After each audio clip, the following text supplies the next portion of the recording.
Once again, the key to the cash flow system is to spend less than you earn.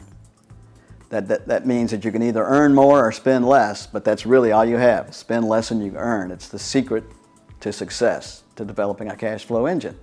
You need to do this not only once, or not only go 5 months and then in the 6th month you take another look and start all over again and recommit to it. You need to hold that line every single month. Every month you need to spend less than you earn on a consistent, regular basis. Now, spending more than you earn can actually be hidden at the expense of unsecured debt and home equity loans. Far too many of us have used our home equity as a little piggy bank. And we just bounce along in la-la land, and whenever we need some more money, we run up our credit cards and, oh my, this is serious. So let's pay them off with a home equity loan.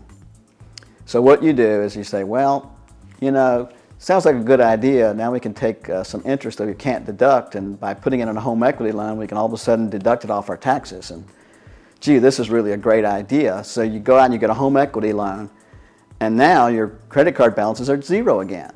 You get a whole fresh new start. You don't really recognize that you financially raped your home's asset value, but you just kind of ignore that in la-la land, and you go right on with your credit cards. And for a little while you might be pretty diligent, but sooner or later something will come up and you'll start running those balances back up again.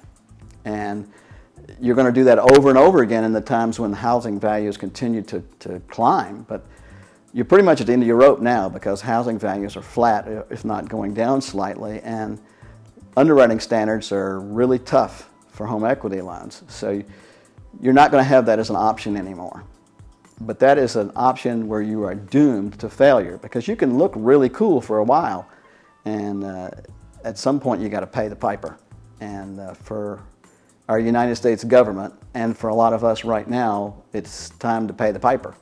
So we need to really get serious about this, or we'll slip right out of the middle class. So that is the key. Spend less than you earn on a regular, consistent basis. I know it doesn't sound like a magic pill, and it doesn't sound like a fun thing, but look, it took you about 10 or 15 years to get in this hole. It's going to take you 4 or 5 years to get out of it.